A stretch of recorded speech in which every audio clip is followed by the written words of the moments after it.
Have you ever found yourself questioning everything you thought you knew about love, loyalty, and desire? I didn't think it could happen to me after 40 years of marriage. I believed I understood the boundaries of my heart, but life has a way of surprising you, doesn't it? This is a story about a secret, a dangerous, beautiful, heartbreaking secret that changed my life forever. I'm Donna, a wife, a mother, and for the first time, I'm ready to tell the truth about what happens when temptation becomes too powerful to ignore. Mark and I have built a life together. He's the kind of man who takes pride in doing things the right way, a provider, a protector, a man who believes in loyalty above all else. For years, I thought that was enough. We had a rhythm, a routine, and it worked. But as time went on, I realized something was missing. It wasn't Mark's fault. Really, life has a way of dulling the spark that once burned so brightly. Mark loved me, I know that, but love, when left unattended, becomes predictable. Our conversations became transactional, talk of bills, schedules, and the occasional health complaint. The laughter we once shared was replaced by silence,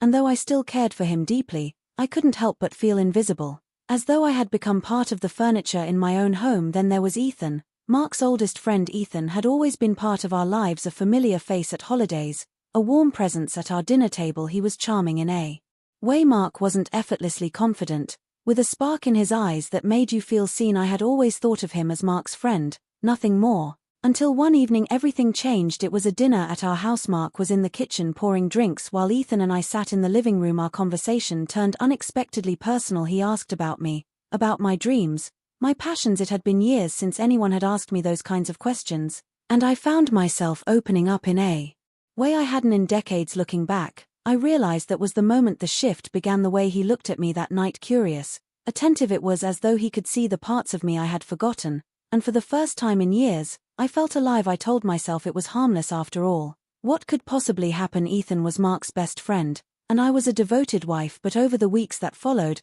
I noticed the way our interactions changed. A lingering glance here, a casual touch there. They were small things, barely noticeable to anyone else, but to me, they meant everything. The first time we kissed, it was raining. We had met for coffee, something we'd done before without a second thought, but this time felt different. There was a tension in the air, unspoken, but undeniable. As we said goodbye, he reached for my hand, and before I could think, his lips were on mine. It was soft at first, almost hesitant, but then it deepened, and in that moment, I forgot everything else. All I could feel was him. I knew it was wrong, I knew the risks, but something inside me had awoken. A part of me I thought was long gone. With Ethan, I felt seen, desired, understood. He reminded me of what it felt like to be a woman, not just a wife or a mother, and as much as I tried to fight it, I couldn't stay away. Our meetings became a ritual, a quiet cafe tucked away from prying eyes, a drive through the countryside where we could talk for hours. Once, we rented a small cabin for an afternoon, hidden away from the world. In those stolen moments, it felt like we were the only two people who existed. He would hold me, kiss me, tell me things I hadn't heard in years, and for those few hours, I allowed myself to believe it was okay. But the guilt was always there, lurking in the back of my mind. Every time I returned home, Mark would greet me with his usual smile, and I would feel the weight of my betrayal pressing down on me. Yet even as I told myself I had to end it, I knew I couldn't. Ethan had become my escape, my secret, my everything. The lies grew easier over time, the quick excuses, the careful planning, but secrets have a way of catching up with you. One evening,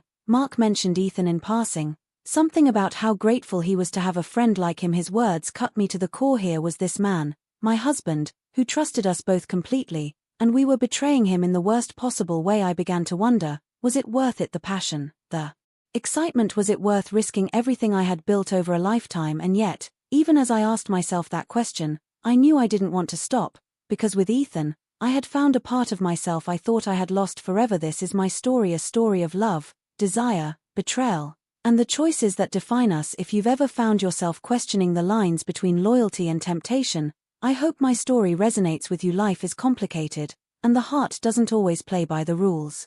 If this story moved you, if it made you think about your own life and relationships, I invite you to join me on this journey. Subscribe to my channel for more stories that dive into the complexities of love and human connection, and please, share your thoughts in the comments. I'd love to hear your perspective. Until next time, remember, life is messy, love is complicated, but every choice we make leads us to the truth we've been searching for.